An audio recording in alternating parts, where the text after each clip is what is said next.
Assalamualaikum warahmatullahi wabarakatuh. Alhamdulillah, kita bersyukur pada Allah Subhanahu wa taala pada hari ini, hari Sabtu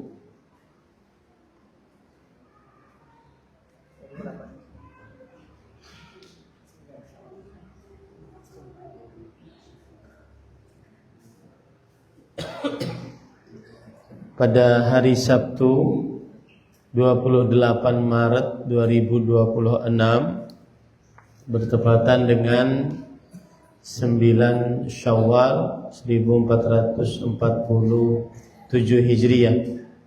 Kita dimudahkan oleh Allah Subhanahu wa taala untuk duduk bersama mengkaji kembali ayat-ayat suci Al-Quran dan hadis-hadis Rasul sallallahu alaihi wa ala alihi wasallam. Salawat dan salam semoga selalu Allah berikan kepada Nabi kita Muhammad sallallahu alaihi wa ala alihi wasallam, pada keluarga beliau, para sahabat, serta orang-orang yang mengikuti beliau sampai hari kiamat kelak. Dengan nama-nama Allah yang husna dan sifat-sifatnya yang ulia, kita berdoa, Allahumma inna nas'aluka ilman nafi'an wa rizqan tayyiban wa amalan mutaqabbala, Allahumma amin.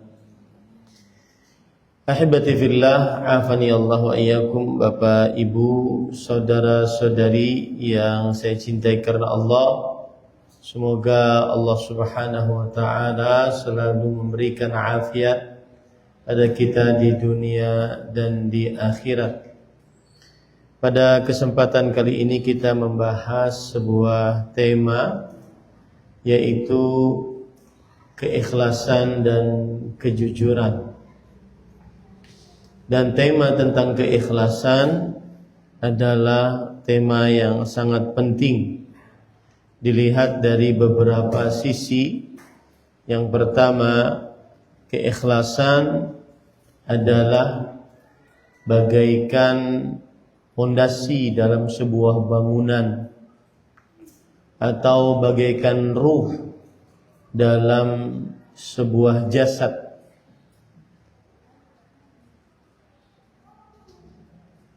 Kalau amal ibadah di dalamnya tidak ada keikhlasan, berarti dia sama dengan bangunan yang tidak ada fondasi. Dia sama dengan jasad yang tidak ada ruh. Maka berkata Fadilat Syekh Abdul Muhsin bin Hamad Al-Abbad, ahli hadis di kota Madinah, beliau mengatakan, فكما أنه لا يستقر البناء ولا يتمكن من الانتفاع منه إلا بتقوية أساسه وتعاهده من أن يعتريه خلل، فكذلك العمل بدون الإخلاص. Sebagaimana bangunan tidak akan tetap dan tidak akan mungkin diambil manfaat darinya kecuali dengan menguatkan pondasinya dan menjaganya dari hal-hal yang merusaknya, maka demikian pula beramal tanpa keikhlasan. Bangunan masjid ini atau musalla ini tidak bisa diambil manfaatnya kecuali dengan menguatkan pondasinya dan menjaga pondasi-pondasinya tidak terkena kerusakan, sehingga dia bisa tegak dan akhirnya bisa diambil manfaatnya. Begitulah amal dikaitkan dengan keikhlasan.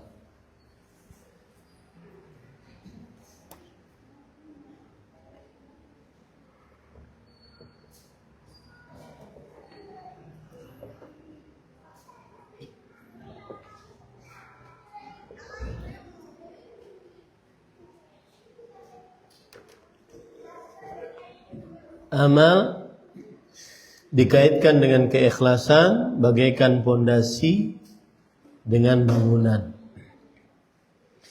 Amal yang tanpa ikhlas maka tidak akan tegak amalnya. Orang munafik malas beribadah karena tidak ikhlas. Innal munafiqina yukhadi'una Allah wa huwa khadi'uhum wa idza qamu ila shalah qamu kusala yura'una an-nas wa la yadhkuruna Allah illa qalila. Orang munafik jika bangun mendirikan sholat, bangun dalam keadaan malas, nggak ada tegak amalnya. Kenapa? Karena tidak ikhlas. Karena riya. Tidak ikhlas dan riya.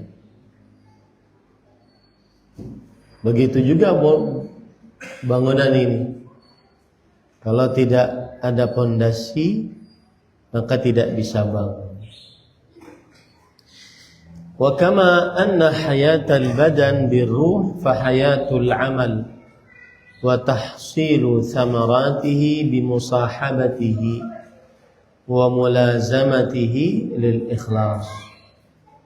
Sebagaimana kehidupan badan anggota tubuh dengan ruh. Apabila ada badan harus ada ruh sehingga dia hidup. Maka demikian pula amal. Demikian pula amal. Seseorang akan memetik buahnya dari amalan tersebut hanya dengan keikhlasan. Dan Allah telah menjelaskan akan hal ini dalam Al-Quran. Allah berfirman, afaman assasa bunyanahu ala taqwa minallahi wa ridwanin khairun amman assasa bunyanahu ala syafa jurufin har fanhara bihi fi nari jahannam wallahu la yahdi al-qawma adh-dhalimin. Maka siapa yang menjadikan pondasi bangunannya di atas takwa kepada Allah dan di atas keridhaan dari Allah, maka lebih baik daripada seorang yang membangun bangunannya di atas tepi jurang. Di atas tepi jurang,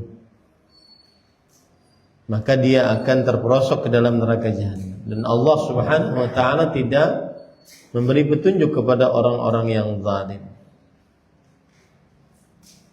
Orang-orang kafir amalannya kosong dari keikhlasan, maka akhirnya tidak ada nilai di sisi Allah Subhanahu wa taala.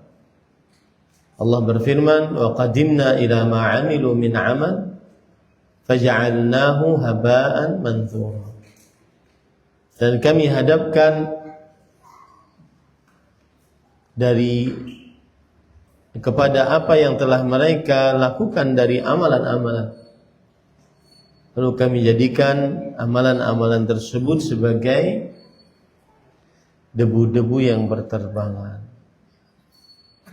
Nah, ini adalah kedudukan ikhlas di dalam agama Islam.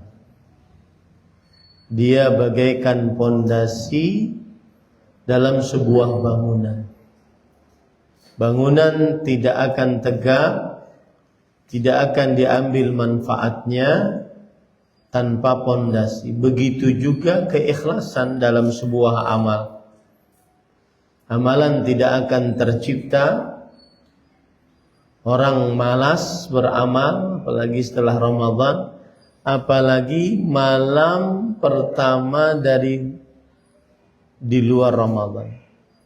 Sudah tidak ada lagi salat tahajud, tidak ada lagi witir yang digembleng selama sebulanan penuh. Malam lebaran dia tinggalkan. Itu tanda tidak ikhlas amal.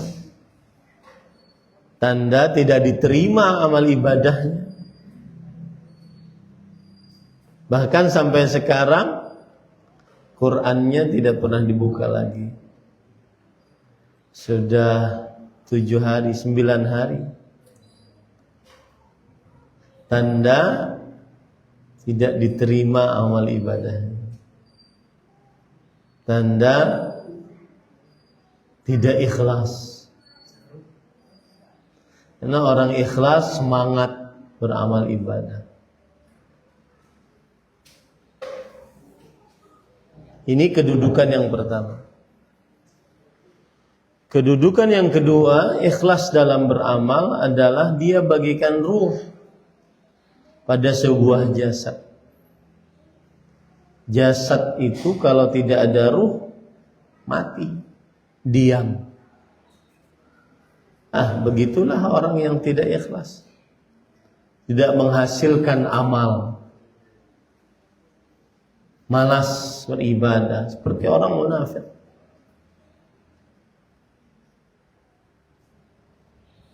Maka jangan sampai seseorang kalau malas mengatakan, oh banyak kerjaan, sudah tua, kurang tidur, kurang ikhlas. Yang malas beramal ibadah, salah satu penyebab terbesarnya berdasarkan ayat suci Al-Quran adalah tidak ikhlas. Tidak pergi ke masjid, tidak qabliyah ba'diyah kecuali dalam keadaan tertentu, tidak baca Quran, tidak berpuasa kecuali puasa-puasa wajib saja. Maka ini bermasalah pada keikhlasan. Karena ikhlas itu ruhul amal. Sebagaimana ruh yang ada pada jasad. Ketika ada amal, ada ikhlas, bergerak. Ketika ada jasad, ada ikhlas, ada ruh, maka dia bergerak juga. Tidak mati. Kedudukan yang ketiga adalah ikhlas ahadur ruknainil azimain. Keikhlasan adalah salah satu dari dua rukun yang agung. Alladzaini umbuniya alaihima dinul Islam. Yang mana tegak di atasnya agama Islam. Apa itu? Yaitu ikhlasul amal lillahi wahdah wa tajridul mutaba'ah li Rasulillah sallallahu alaihi wasallam. Mengikhlaskan amal ibadah kepada Allah semata dan mengikuti Rasulullah sallallahu alaihi wasallam dalam beribadah. Ini kedudukan keikhlasan yang ketiga. Yang ketiga, bahwa ikhlas syarat diterimanya amal ibadah. Allah Subhanahu wa taala berfirman dalam Al-Qur'an, "Faman kana yarju liqa'a rabbih falyamal 'amalan shalihan wa la yusyrik bi'ibadati rabbih ahada." Barang siapa yang berharap ingin bertemu dengan Allah masuk surga, hendaklah dia beramal saleh, yaitu amalan yang mengikuti sunnah Rasul sallallahu alaihi wasallam dan tidak mensyirikkan Allah, ikhlas hanya kepada Allah. Al-Imam Ibnu Katsir rahimahullah ketika menafsiri ayat ini, surat Al-Kahfi ayat 110, beliau mengatakan, wa hadzani ruknal amal al-mutaqabbal. Dua perkara inilah dua rukun amal yang diterima. Ikhlas dan sesuai dengan petunjuk Rasul sallallahu alaihi wasallam. Kemudian kedudukan ikhlas yang keempat, bahwa keikhlasan yang akan menyelamatkan seorang hamba, baik selamat dari masuk neraka, akhirnya masuk surga, atau selamat dari tidak kekal di dalam neraka. Mungkin dia masuk surga, masuk neraka, tapi tidak kekal. Kenapa? Karena ikhlas kepada Allah Subhanahu wa ta'ala. Akhrij minan nar man qala la ilaha illallah. Rasul sallallahu alaihi wasallam bersabda, keluarkan dari api neraka orang yang mengucapkan la ilaha illallah. La ilaha illallah adalah kalimat ikhlas. Maka seseorang akhirnya selamat dari api neraka, baik tidak masuk ke dalam neraka atau tidak kekal dari api neraka, di dalam api neraka, karena sebab ikhlas. Itulah sedikit tentang kedudukan ikhlas. Nah, mudah-mudahan tergugah untuk mempelajari keikhlasan. Sekarang, apa pengertian ikhlas secara bahasa atau secara istilah syariat? Ikhlas diambil dari kata Arab, kata kerja, akhlasa yukhlis, ikhlasan.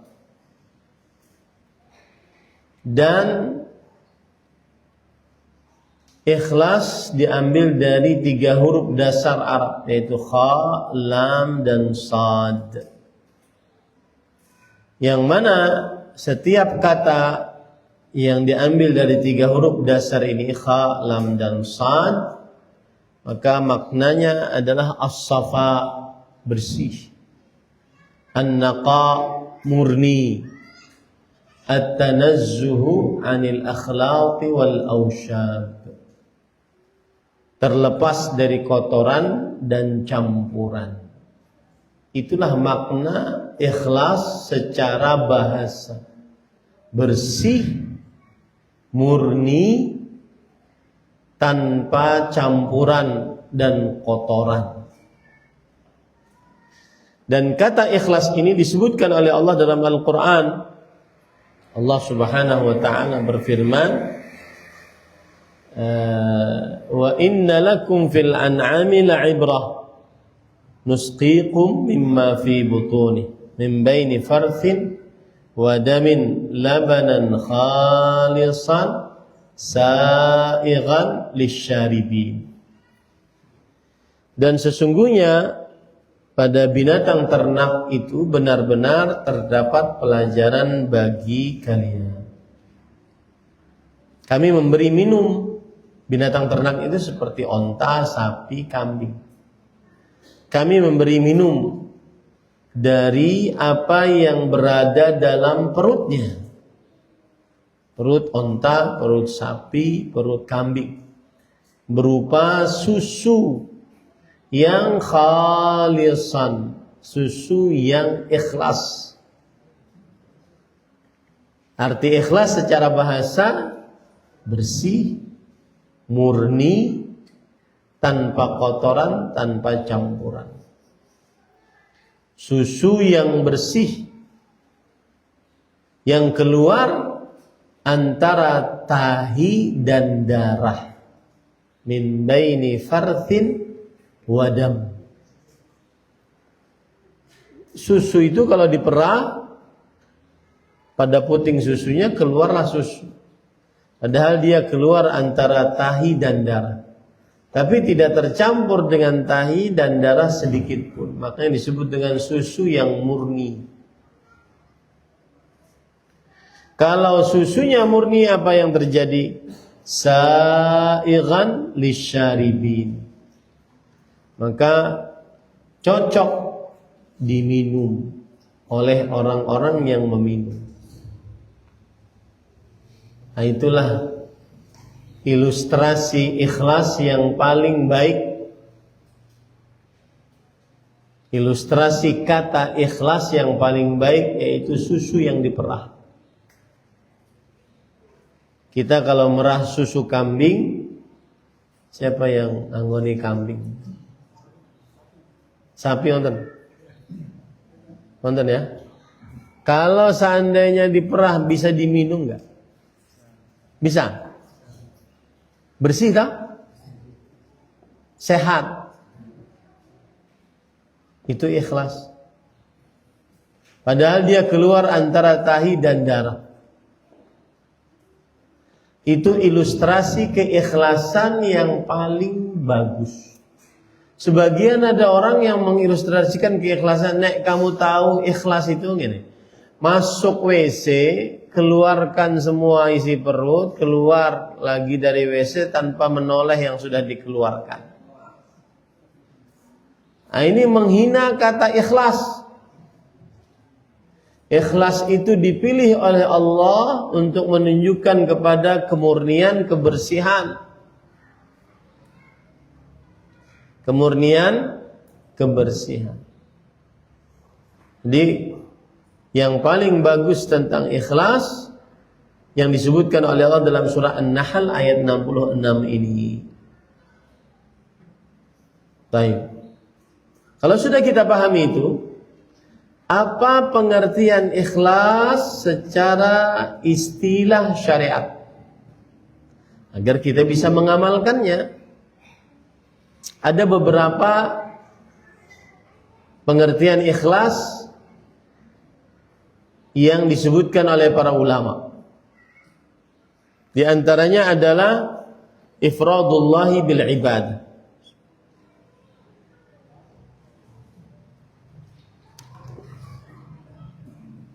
Mengesahkan Allah dalam ibadah. Ibadah apapun yang kita kerjakan, yang diniatkan dalam ibadah tersebut hanya Allah. Itu ikhlas. Ibadah apapun yang kita kerjakan, yang kita ingin diberikan pahala olehnya hanya oleh Allah, itulah ikhlas. Dan ifradullah bil ibadah sama dengan tauhid, berarti ikhlas sinonim dengan tauhid. Ikhlas sinonim dengan tauhid. Baik. Kemudian ikhlas salah satu pengertiannya juga disebutkan oleh para ulama adalah istiwa'u a'malil 'abdi fil zahiri wal batin. Sama rata amalan-amalan seorang hamba baik saat keramaian atau saat kesunyian. Sama amalan-amalan seorang hamba baik saat di tengah orang banyak atau saat sendirian. Itulah ikhlas. Saat di masjid dia sholat qabliyah ba'diyah. Di rumah sholat sunnah enggak?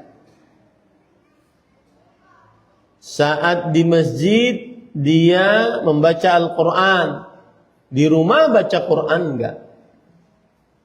Saat di masjid dia dengar yang baik-baik, di rumah dia mendengar yang baik-baik atau tidak? Itu ikhlas. Amalannya sama antara di masjid dengan saat sendirian. Baik. Tidak seperti orang munafik, yang mana mereka itu kalau di tengah orang banyak dilihat orang semangat ibadah. Tapi kalau seandainya sendirian atau dalam kegelapan tidak semangat beribadah. Nah, itulah orang munafik. Orang munafik tidak ikhlas, riya. Rasulullah SAW bersabda, "Athqalus salawati 'alal munafiqin salatul fajri wa salatul atamah. Salat yang paling berat atas orang munafik, salat subuh dan salat isya. Kenapa? Karena masih gelap, tidak dilihat. Maka mereka malas, berat.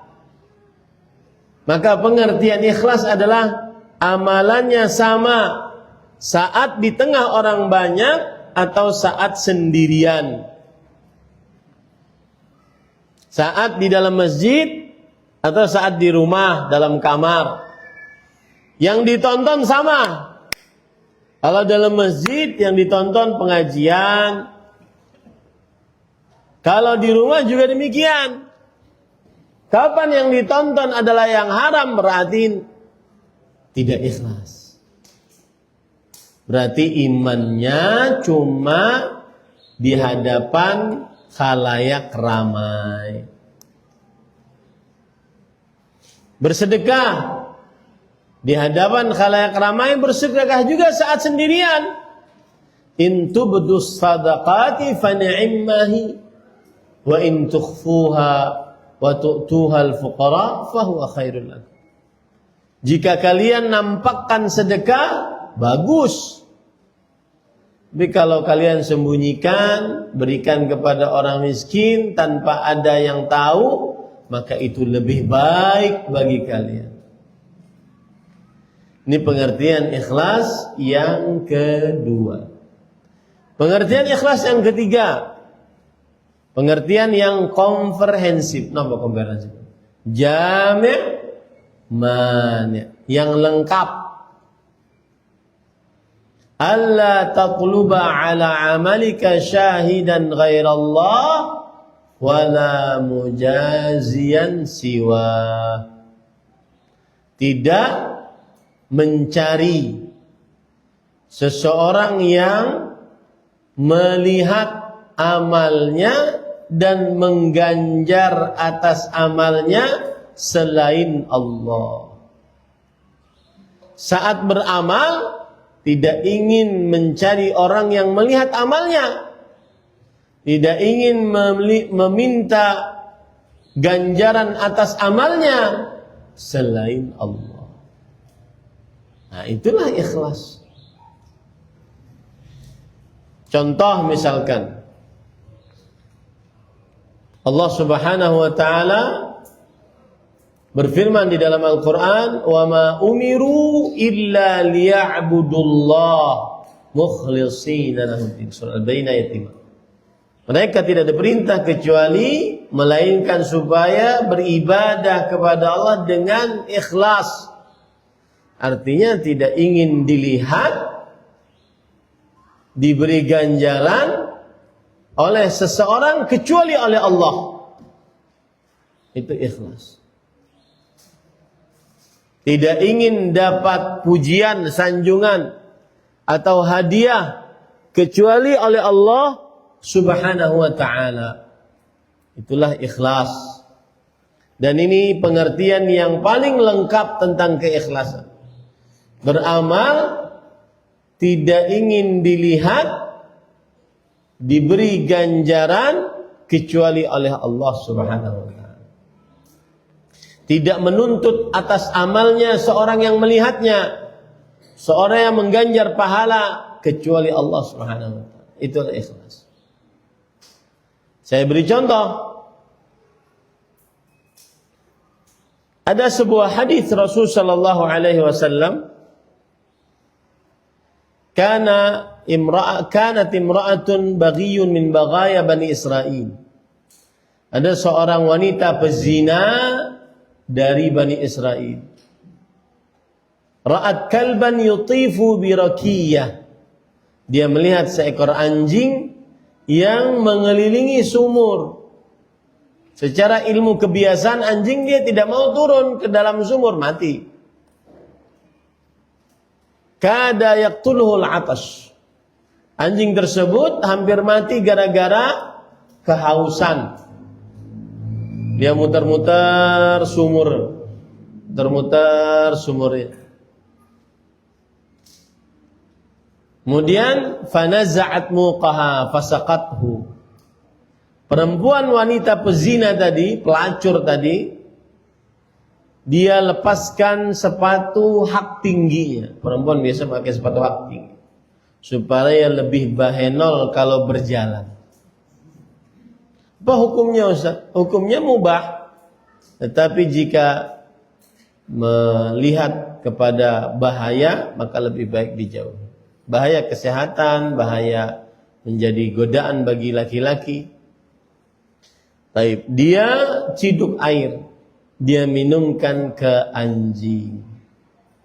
Faghufira laha bihi, diampuni dosanya. Para ulama menjelaskan bahwa salah satu penyebab wanita tersebut diampuni dosanya adalah karena dia ikhlas. Kenapa? Dia tidak berharap terima kasih dari anjing. Anjing tidak bisa berterima kasih. Nggak ada jazakallahu khairan dari anjing. Yang kedua, tidak terlihat. Tidak ada dalam hadis disebutkan ada yang melihatnya. Tetapi tetap dia lakukan, menunjukkan kepada keikhlasan. Maka ikhlas dengan makna yang sempurna adalah tidak menuntut seorang yang melihat atas amalnya dan memberi ganjaran atas amalnya kecuali Allah. Itulah ikhlas. Nah, kita baru puasa. Dari puasa seseorang bisa ikhlas. Makanya para ulama rahimahumullah ta'ala berkata, seperti perkataan dari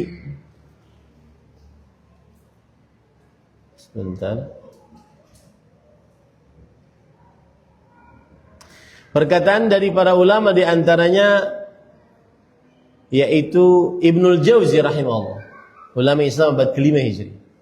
Jami'ul ibadat tadhharu bi fi'liha wa qalla an yaslama min syaw. Seluruh amal ibadah nampak kalau kita kerjakan. Oleh karenanya sedikit yang selamat dari kotoran riya. Coba, amal ibadah apa yang tidak terlihat? Salat terlihat. Di dalam salat ada imam, ada azan, ada iqamah, terlihat.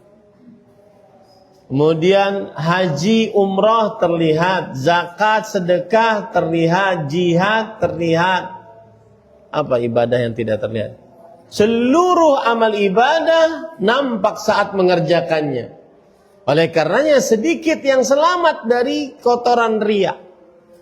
Bi khilafis shaum, beda dengan puasa. Saat puasa tadi ada orang yang enggak puasa kita enggak tahu. Ada orang yang kalau di dalam kamar dia minum keluar seperti kehausan kita enggak tahu. Hanya Allah yang tahu. Belajar ikhlas dari puasa. Imam Al-Qurtubi juga berkata, "Lamma kanatil a'mal yadkhuluha riya." Ketika seluruh amal bisa masuk riya. Karena kita kerjakan dilihat oleh orang. Was-shaum la yattali 'alaihi bi fi'li bi mujarrad fi'li illa Allah. Sedangkan puasa tidak ada yang tahu kecuali Allah. Itulah ikhlas, yaitu tidak menuntut atas amal yang melihat kecuali Allah dan yang mengganjar kecuali Allah Subhanahu. Ahibati fillah, afani Allah wa iyyakum. Kita lanjutkan tentang keikhlasan. Apa hukum ikhlas di dalam beramal ibadah? Jawabannya adalah keikhlasan hukumnya adalah wajib dalam beramal ibadah. Wajib artinya sesuatu yang diperintahkan oleh syariat dengan perintah yang tegas, diancam dengan siksa bagi siapa yang meninggalkannya dengan sengaja. Ma amara bihi syari' amran jaziman ustuhiqqa bil adzabi tarikuhu amdan mutlaqa. Apa saja yang diperintahkan oleh syariat dengan perintah yang keras, tegas, diancam dengan siksa bagi siapa yang meninggalkannya dengan sengaja. Dalil yang menunjukkan akan hal ini adalah surat Al-Bayyinah ayat 5 yang sudah saya sebutkan tadi. Wa ma umiru illa liya'budullah. Tidaklah mereka diperintah melainkan supaya untuk beribadah kepada Allah dengan ikhlas. Di sini ada kata tidaklah, kemudian setelahnya melainkan, yang menunjukkan kepada perintah. Kemudian juga Allah berfirman dalam surah Az-Zumar ayat 14, Qulillaha a'bud mukhlishan lahu dini. Katakanlah, hanya Allah yang aku ibadahi dengan ikhlas hanya untuknya dalam mengerjakan ketaatanku kepadanya. Begitu juga dalam surat Al-An'am ayat 162. Allah berfirman, Qul inna salati wa nusuki wa mahyaya wa mamati lillahi rabbil alamin. Katakanlah, sesungguhnya salatku, sembelihanku, hidup matiku hanya untuk Allah Rabb semesta alam. Ayat-ayat ini menunjukkan kepada wajibnya ikhlas di dalam beramal ibadah. Adapun dari hadis Rasul sallallahu alaihi wasallam, kewajiban ikhlas itu hadis riwayat Bukhari dan Muslim. Rasul sallallahu alaihi wasallam bersabda, "Innamal a'malu binniyat." Amalan-amalan tergantung niatnya. Maksudnya, amalan-amalan tergantung keikhlasannya. Amal ibadah diterima atau tidak tergantung keikhlasannya. Niat yang dimaksud di sini adalah ikhlas. Salah satu pengertian dari makna niat di dalam hadis ini. Begitu juga di dalam hadis Rasul sallallahu alaihi wasallam, "Innallaha la yaqbalu minal amali illa ma kana khalisan wa btughiya bihi wajh." Allah tidak menerima dari amalan kecuali yang ikhlas dan dicari wajah Allah di dalam. Ini hadis juga menunjukkan kepada wajibnya ikhlas di dalam beramal ibadah. Maka hati-hati, jangan sampai amal ibadah apapun yang kita kerjakan kecuali harus ikhlas. Kalau tidak akan diterima oleh Allah Subhanahu wa taala. Kalau ada niat di dalam amal ibadah untuk selain Allah walau hanya 0,0001%, maka tidak diterima oleh Allah SWT. Ini kewajiban ikhlas. Kemudian apa buah manis dari mengikhlaskan ibadah hanya kepada Allah? Buah manisnya yang saya sebutkan tadi, yaitu diterima amal ibadah oleh Allah. Sebagaimana dalam hadis yang diriwayatkan oleh Imam An-Nasai, Allah tidak menerima dari amal ibadah kecuali yang ikhlas dan dicari wajah Allah dengannya. Kemudian yang kedua, buah manis ikhlas adalah diampuni dosa. Dosa. Orang yang beramal ibadah dengan ikhlas, maka dosa-dosanya akan diampuni oleh Allah Subhanahu wa ta'ala. Dalilnya apa? Dalilnya hadithul bitaqah, hadis kartu, yaitu seseorang menulis di kartu kalimatul ikhlas, ucapan la ilaha illallah. Lalu ketika ditimbang, maka dia mempunyai buku catatan amal. Buku catatan amalnya sebanyak 99 buku catatan amal. Seluruhnya dosa diletakkan dalam satu timbangan. Kemudian ada amalan kartu tadi diletakkan dalam satu timbangan yang lain. Ternyata Amalan kartu tadi lebih berat dibandingkan buku catatan amalnya sebanyak 99, seluruhnya dosa. Ini menunjukkan bahwasanya amalan yang ikhlas menghapuskan dosa-dosa. Buah manis keikhlasan yang ketiga adalah mendapatkan ganjaran pahala meskipun belum beramal jika niatnya ikhlas. Mendapatkan ganjaran pahala meskipun belum beramal jika niatnya ikhlas. Sebagaimana di dalam hadis Rasul sallallahu alaihi wasallam riwayat Muslim dari Anas bin Malik radhiyallahu an. Inna aqwaman bil Madinah, ada orang-orang yang di kota Madinah, khalfana, mereka di belakang kita, tidak ikut perang. Ma salakna syi'ban wala wadiyan illa wa hum ma'ana fi. Tidaklah kita melewati lembah, gunung, kecuali mereka yang di Madinah mendapatkan pahalanya bersama dengan kita. Kenapa? Habasahumul udhur. Mereka tidak bisa ikut berperang karena ada alasan, entah sakit, entah jaga istri, entah tua atau yang semisal. Tetapi niatnya ikhlas untuk bisa ikut berperang. Akhirnya dapat pahala sebagaimana yang berjihad. Padahal dia tidak pergi berjihad. Ini buah manis beramal ibadah, berniat dalam beramal ibadah dengan ikhlas.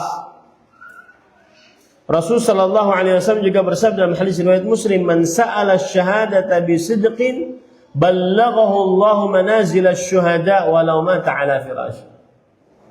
Barang siapa yang memohon kepada Allah mati syahid dengan ikhlas,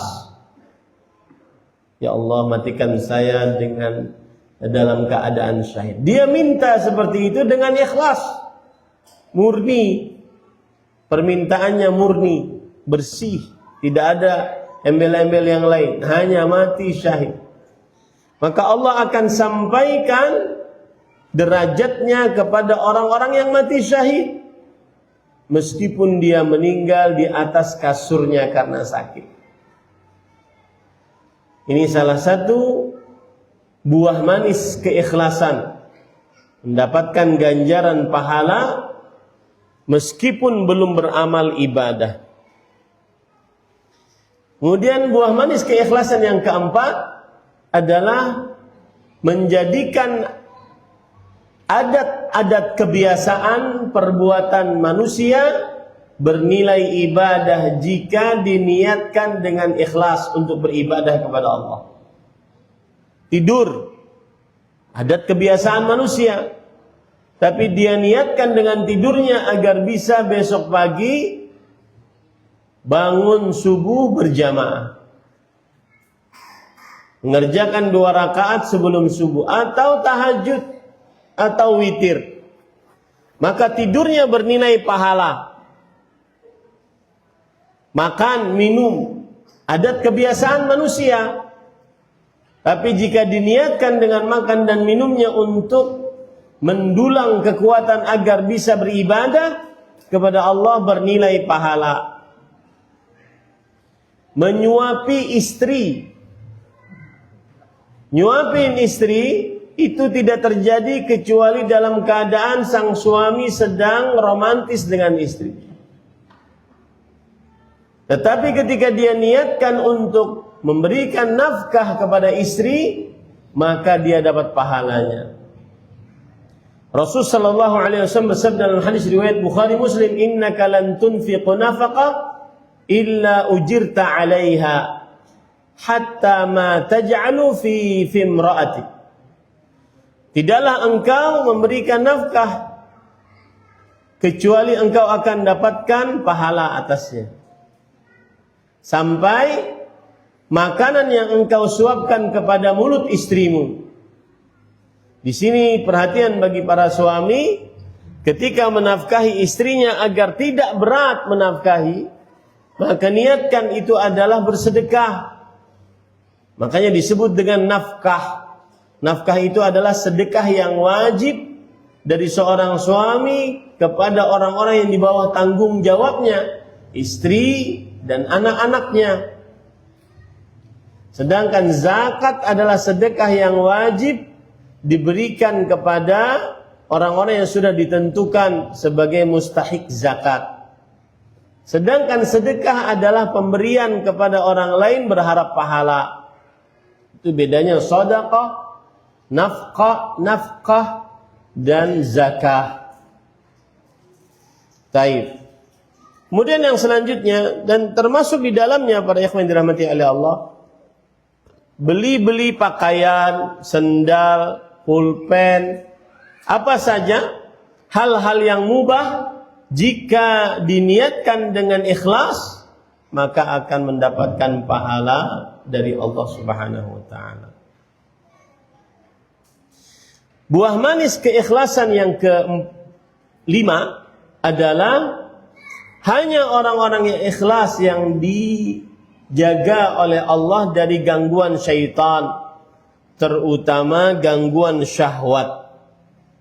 Sebagaimana Nabi Yusuf alaihissalam dijaga oleh Allah dari perbuatan zina karena ikhlas. Makanya Allah Subhanahu wa taala berfirman, "Kadzalika linasrifa anhu as-su'a wal fahsya, innahu min ibadinal mukhlasin." Demikianlah kami jauhkan dari Nabi Yusuf keburukan dan perbuatan zina. Sesungguhnya Nabi Yusuf alaihissalam adalah dari hamba-hamba kami yang ikhlas. Disebutkan oleh Allah di dalam surat Yusuf ayat 24. Orang yang ikhlas dijaga oleh Allah dari godaan-godaan syahwat, zina, zina mata, telinga, zina mulut, zina kemaluan, ya, zina tangan, chat-chatan dengan perempuan yang bukan mahramnya, dan seterusnya. Kemudian para ikhwan yang dirahmati oleh Allah Subhanahu wa taala, termasuk daripada buah manis keikhlasan adalah seseorang akan diberikan oleh Allah jalan keluar dari permasalahan-permasalahan hidupnya. Jalan keluar. Ada 3 orang yang terperosok ke dalam goa. Kemudian mereka mengatakan, innahu la yunjina min hadhihi sakhrah illa an nad'u Allah bi salih a'malina. Tidak ada yang bisa menyelamatkan kita ini kecuali kita berdoa kepada Allah dengan amal ibadah yang ikhlas. Yang satu berkata, saya mempunyai kedua orang tua yang sudah tua, dan saya sering bekerja keluar rumah lalu pulang membawa susu, lalu saya berikan kepada kedua orang tua saya agar meminumnya. Baru setelah itu saya minumkan anak-anak dan istri saya. Suatu hari saya terlambat pulang. Kemudian orang tua saya tertidur sebelum saya pulang. Maka saya tidak suka membangunkan kedua orang tua saya, sedangkan anak-anak kecil saya sudah dalam keadaan sangat haus dan lapar. Yatasaghaun, mereka merangis-nangis, meraung-raung menangis karena haus dan lapar. Tetapi saya tetap di atas kebiasaan saya, tidak memberi minum kepada anak dan istri kecuali orang tua meminumnya. Maka saya tunggu hal tersebut sampai subuh, sampai akhirnya orang tua bangun dan baru diminumkan kepada istri dan anak-anak. Allahumma in kunta ta'lamu anni qad fa'altu dzalika ibtigha'a wajhik fafruj 'anna Ya Allah, jika engkau mengetahui amalanku ini adalah ikhlas karena wajahmu, maka keluarkan kami dari goa ini, karena goanya tertutup dengan batu. Maka bergeser batunya. Orang yang kedua adalah seorang yang mencintai sepupunya. Kemudian sepupunya tersebut, si perempuan ini memerlukan uang, harta darinya, dan dia berikan dengan syarat melayaninya sebagaimana istri melayani suami. Maka ketika sang laki-laki ini sudah duduk di antara dua kaki si perempuan tersebut layaknya mau berjima, maka sang perempuan mengatakan, ittaqillah la tafuddul khatama illa bihaq. Wahai fulan, takutlah engkau kepada Allah. Keperawanan ini tidak boleh direnggut kecuali dengan cara yang benar. Maka aku pun berdiri dan meninggalkannya. Dan aku tinggalkan cintaku dan hartaku. Dikasih hartanya. In kunta ta'lamu anni fa'altu dzalika ibtigha'a wajhik fafruj 'anna ma nahnu fi. Kalau engkau tahu aku ikhlas mengerjakan itu, aku tinggalkan perzinahan, aku berikan harta, maka selamatkan kami dari goa ini. Bergeser goa ini. Yang ketiga, seorang tuan yang memiliki pegawai.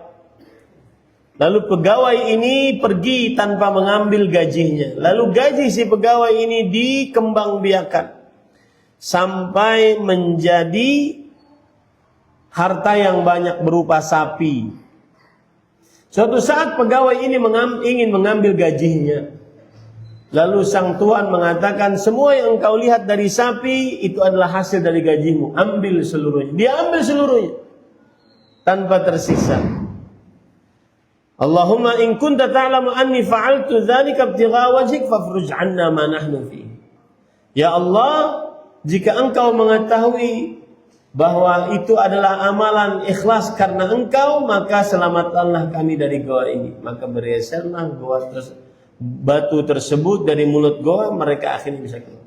Hadis ini memberikan pelajaran kepada kita bahwa keikhlasan membuat seseorang diselamatkan dari kesulitan hidup. Keikhlasan membuat seseorang diselamatkan dari kesulitan hidup dan akan mendapatkan kecukupan dari Allah Subhanahu wa taala. Kemudian para ikhwan yang dirahmati oleh Allah Subhanahu wa taala, sekarang bagaimana para salafus saleh dengan keikhlasannya? Di antara perkataan yang menarik, perkataan Sahal bin Abdullah Tasturi rahimahullah yang disebutkan dalam kitab Madarijus Salikin dan Jami'ul Ulum wal Hikam. Beliau ditanya, ayyu syai'in ashaddu 'ala nafs? Apa yang paling sulit dilakukan oleh seseorang? Beliau menjawab, al-ikhlas. Ikhlas itu yang paling sulit. Kenapa? Li'annahu laysa laha fihi nasib. Karena seseorang tidak mendapatkan bagiannya kalau ikhlas. Seseorang tidak mendapatkan bagiannya kalau ikhlas. Artinya apa? Kadang orang ikhlas itu tidak dapat pujian, hadiah, sanjungan, terkenal. Kadang tidak dapat. Itu yang paling sulit. Kemudian Yusuf bin Asbab rahimahullah berkata, takhlisun niyah min fasadiha ashaddu 'ala al-'amilina min tulil ijtihad.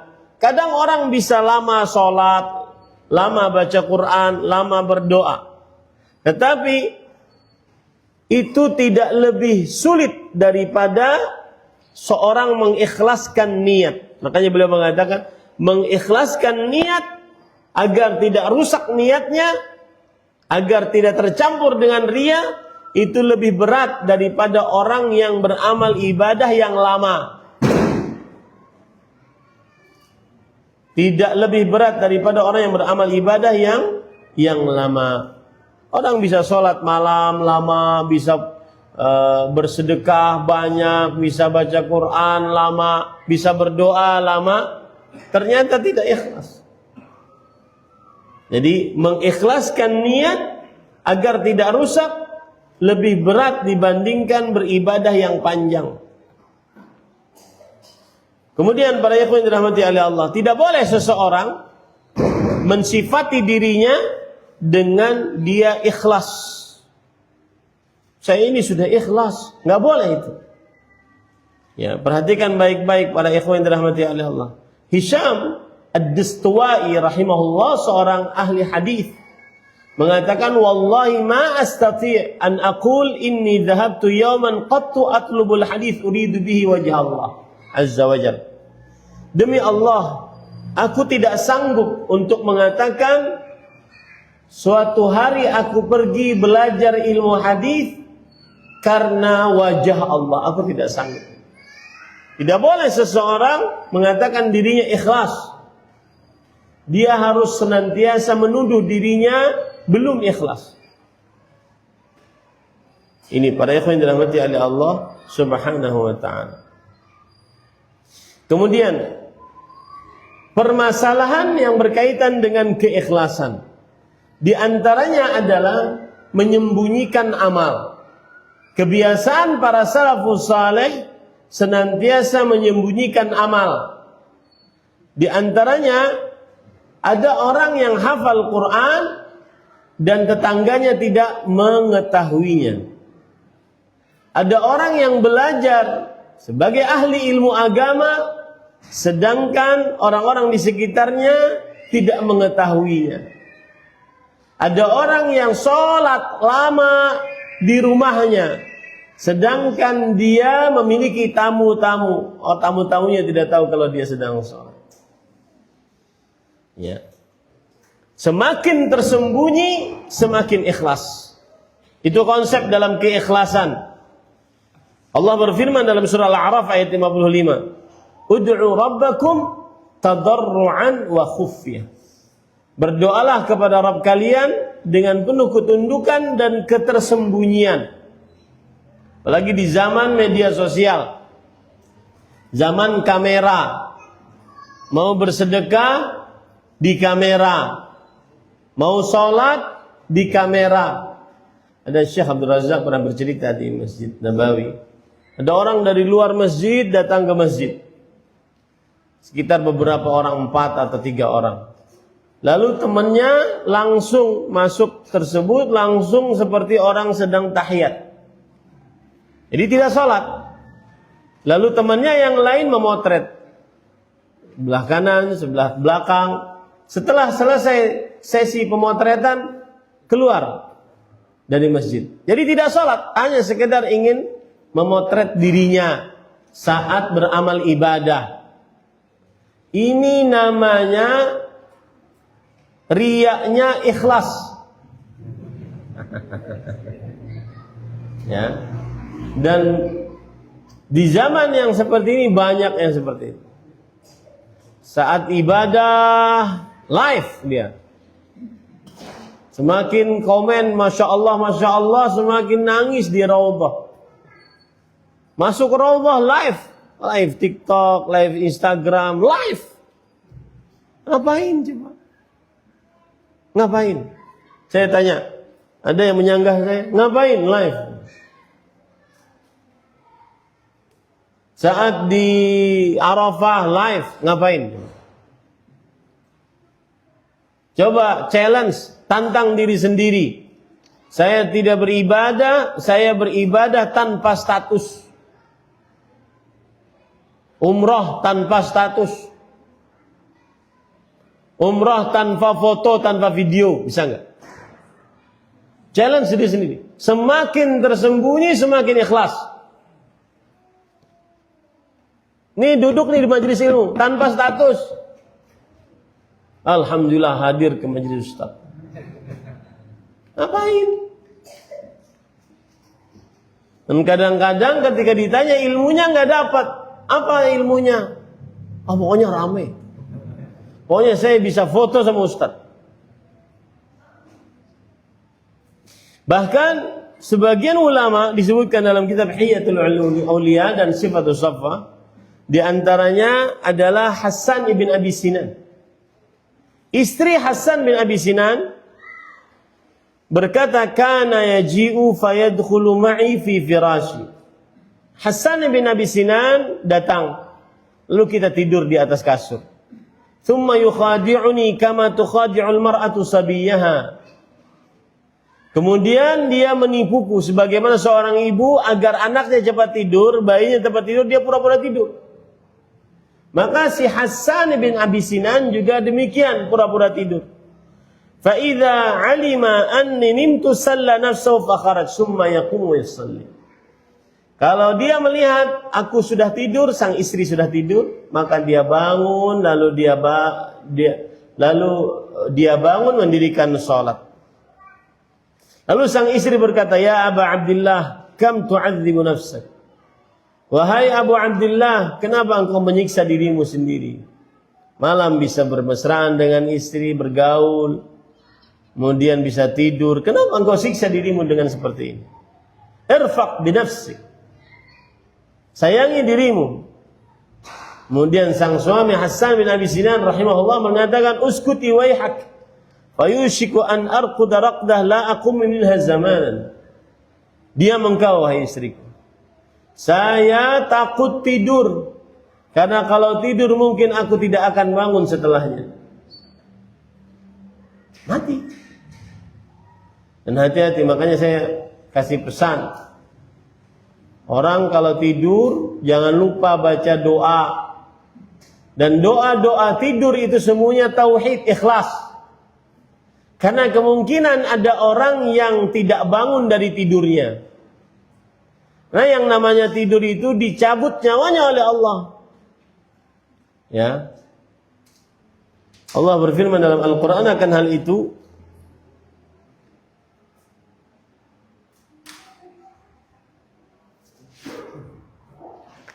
Surah Az-Zumar ayat 42. Allah yatawaffal anfusa hina mautiha wallati lam tamut fi manamiha fayumsiku allati qada 'alaiha al-mauta wa yursilu al-ukhra ila ajalin musamma.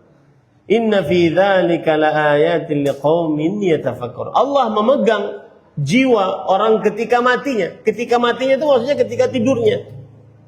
Dan memegang jiwa orang yang belum mati di waktu tidurnya. Maka dia tahan orang yang telah dia tetapkan kematiannya, tidak dikembalikan ruhnya. Dan dia lepaskan ruh yang lain yang sampai waktu yang ditentukan. Yang masih hidup dikembalikan ruhnya. Artinya kemungkinan seseorang untuk mati saat tidur sangat besar. Maka hati-hati. Sebelum tidur, doa-doa Rasulullah SAW sebelum tidur kan semuanya tentang tauhid. Bismika Allahumma amutu wa ahya. Allahumma inni wada'tu jambi ilaik wa fawwadtu amri ilaik wa alja'tu dhahri ilaik. Ya Allah, aku letakkan bagian badanku itu untukmu. Aku serahkan urusanku kepadamu. Aku bersandar hanya kepadamu. Tauhid semua. Bandingkan dengan orang yang seperti ini, sebelum tidur dia berwudu, kemudian doa-doa sebelum tidur, kemudian baca surat-surat, baca ayat kursi semuanya tauhid. Baca 2 ayat terakhir dari surah Al-Baqarah itu juga tauhid. Bandingkan dengan orang yang sebelum tidur scroll sampai tidur. Bandingkan antara dua ini. Antara as-sama was-sumur. Antara langit dan sumur. Ya. Dan yang ikhlas pasti tidak seperti itu. Yang ikhlas semakin tersembunyi, semakin takut kepada Allah Subhanahu wa taala.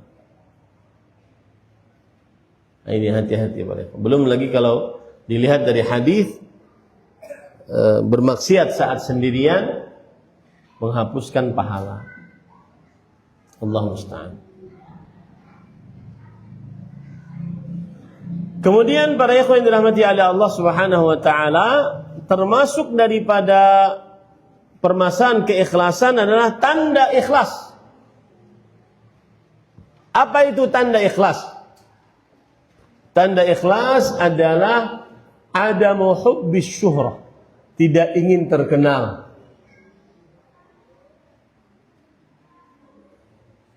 Kemudian adamul madh, adamut tama' fi tsana, tidak suka pujian, sanjungan.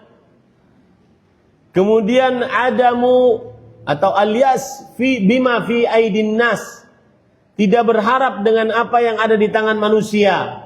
Itu tanda ikhlas. Disebutkan oleh Imam Al-Qayyim rahimahullah, la yastami'ul ikhlas fi qalbil 'abdi wa mahabbatun nas wa tama'i fi ma 'indan nas illa kama yastami'ul ma'u wan nar. Tidak akan terkumpul di dalam kalbu seorang hamba keikhlasan dengan dua hal. Ini musuhnya ikhlas. Suka pujian dan suka hadiah. Enggak terkumpul itu. Maka tanda keikhlasan tidak suka pujian dan tidak suka berharap hadiah dari manusia. Tidak suka namanya harus di depan, namanya harus tertulis, ya, ketua yayasan. Kalau namanya tidak disebut, marah. Nah, ketua yayasan Kendal mengaji, ya, contoh. Jangan muring-muring, contoh. Ini para ikhwan yang dirahmati oleh Allah. Masalah selanjutnya adalah, apakah boleh memperlihatkan amal? Jawabannya boleh. Asal dijaga qalbunya. Karena sedekah boleh diperlihatkan. Apalagi untuk contoh yang lain. Tetapi hati sangat lemah. Maka tersembunyi lebih ikhlas. Allah berfirman dalam Al-Quran, in tubdus sadaqat fa ni'immahi wa in tukhfuha wa tu'tuha al-fuqara fa huwa khairul lakum. Itu disebutkan oleh Allah dalam surat Al-Baqarah ayat 271. Boleh. Suatu ketika Rasul sallallahu alaihi wasallam dalam keadaan ingin berperang, menaklukkan daerah-daerah, tapi enggak punya uang. Beliau sedih. Wajah beliau merana karena enggak punya uang. Lalu ada orang yang membawa sekarung kecil atau seplastik kecil uang. Lalu setelah itu diikuti oleh yang lain sampai besar. Sampai akhirnya wajah Rasul SAW kembali ceria. Keluarlah hadis Rasul yang berbunyi, man sanna fil islami sunnatan hasana falahu ajruha wa ajru man amila biha min ghairi an yanqusa min ujurihim syai'an. Siapa yang mencontohkan contoh yang baik, sedekah yang pertama tadi, lalu diikuti dengan orang-orang, maka dia akan mendapatkan pahalanya, pahala orang-orang yang mengikutinya tanpa mengurangi pahala orang yang mengikutinya tersebut. Intinya boleh diperlihatkan amal, tetapi bukan ingin dipuji atau dapat hadiah. Kemudian permasalahan selanjutnya para ikhwan dirahmati, makanya para ulama mengatakan faslun fi bayani rukhsah fi qasdi idhari ta'at. Pasal keringanan boleh memperlihatkan amal ibadah. Tapi berat, ya, jangan sampai seseorang bermudah-mudah. Baik, permasalahan selanjutnya para ikhwan dirahmati oleh Allah Subhanahu wa taala.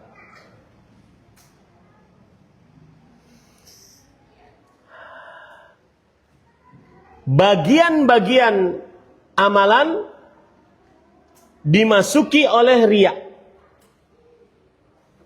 Ada pembagian-pembagiannya. Pembagian amalan yang dimasuki oleh riya. Yang paling afdal, amalan hanya karena Allah, tidak melihat, menginginkan apa-apa.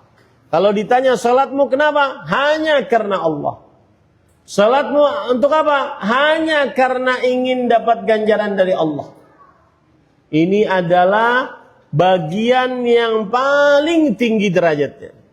Yang di bawahnya beramal karena Allah, tetapi juga ingin mendapatkan kemaslahatan yang lain. Beramal karena Allah, tapi juga ingin dapat kemaslahatan yang lain. Puasa, dia puasanya karena Allah, tapi juga sekalian diet. Maka jawabannya, para ikhwan dirahmati oleh Allah Subhanahu wa taala, yang seperti ini adalah boleh, akan tetapi berkurang pahalanya. Contoh yang lain lagi, berhaji karena Allah, tetapi saat haji bawa sarung buat jualan. Sarung masih mending, rokok berselop-selop. Saya dulu waktu masih nyantri, ada kawan saya, karena waktu itu pesantren masih memperbolehkan, mungkin sekarang udah nggak boleh. Pesantren masih membolehkan santrinya ngerokok. Ada kawan saya kalau dapat paket, itu paketnya cuma rokok isinya. Bukan satu bungkus, dua bungkus, slop, satu slop itu berapa bungkus? Hah? Satu slop berapa bungkus? Oh, berarti nggak ada yang ngerokok di sini. Nek tahu berarti ana yang ngerokok. Itu subhanallah, itu kawan, mudah-mudahan beliau dijaga oleh Allah. Itu kawan kalau tidur habis subuh, biasanya anak kelas 3 SMA itu tidak ada yang berani membangunkan. Itu membangunkannya pakai rokok. Iya, saking kecanduannya rokok. Jadi bangun dibakar dulu rokoknya baru dia bangun. Subhanallah. Nah, berjihad karena Allah, tapi juga ingin dapat tawanan perang, terutama orang bule, misalnya, memperbaiki keturunan. Maka yang seperti ini, para ikhwan yang dirahmati oleh Allah Subhanahu wa taala, tidak batal amalnya. Cuma berkurang pahalanya. Tapi dengan catatan, dia harus beramal karena Allah, bukan karena yang tadi, yang niatan kedua tadi. Asal dasar amalnya karena Allah. Baru setelah itu niatkan yang lain. Maka ini tidak mengapa. Tapi berkurang pahalanya. Yang ketiga sekarang. Bagian yang ketiga adalah beramal karena Allah. Tetapi dia ingin dapat pujian dari manusia,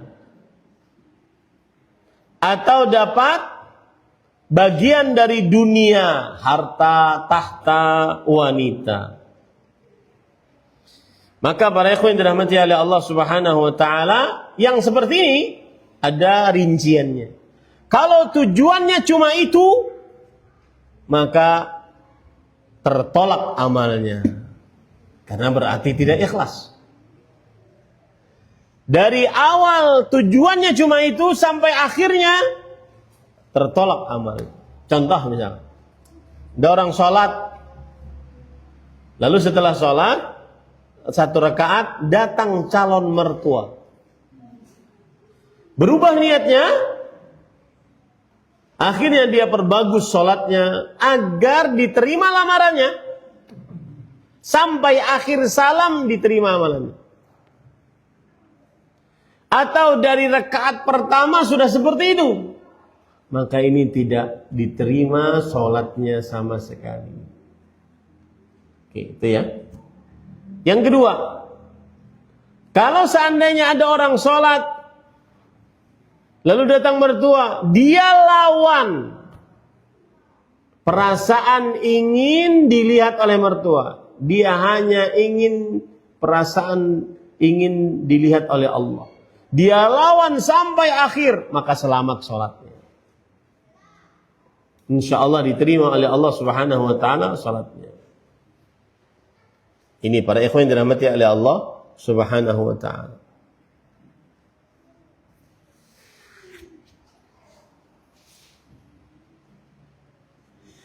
Yang keempat, bagian yang keempat adalah yaitu dia beramal tidak menginginkan kecuali perkara dunia. Tadi puasa hanya karena ingin sehat. Tidak ada niatan karena Allah, maka ini tidak diterima amalnya ibadah oleh Allah Subhanahu wa taala. Allah berfirman dalam Al-Qur'an, "Man kana yuridul ajilah." Barang siapa yang menginginkan pahala dunia, ajjalnalah, kami segerakan baginya. Liman nurid, bagi siapa yang dikehendakinya. Tsumma ja'alna lahu jahannam yaslaha madhmuman madhura. Tapi nanti di hari akhirat dia akan dibakar oleh neraka jahanam. Ini para ikhwan dirahmati oleh Allah Subhanahu wa ta'ala. Jadi yang paling afdal berniat untuk Allah semata. Di bawahnya untuk Allah tapi juga untuk dunia, boleh. Di bawahnya lagi untuk Allah Subhanahu wa ta'ala, lalu dimasuki perkara dunia. Nah, ini ada rinciannya. Dia sholat untuk Allah, lalu dimasuki perkara dunia, ingin dapat pujian dari calon mertua, maka dilihat. Jika dari dasar niatnya sudah ingin dapat perhatian dari mertua, tidak diterima. Tapi kalau seandainya yang kedua, jika dia lawan, maka dia diterima amal ibadah. Ini para ikhwan dirahmati oleh Allah SWT. Yang keempat adalah dia beramal ibadah hanya ingin dunia, sedekah hanya karena ingin dapat apa? Dapat dunia. Berselawat hanya karena ingin dapat mobil. Seperti ada orang bilang, selawatin aja dulu. Lihat mobil besar, lihat mobil megah, mobil mewah, pegang. Allahumma sholli ala Muhammad. Tujuannya hanya ingin mobil, bukan hanya ingin berselawat. Maka ini ditolak amalnya karena hanya ingin dunia. Nah,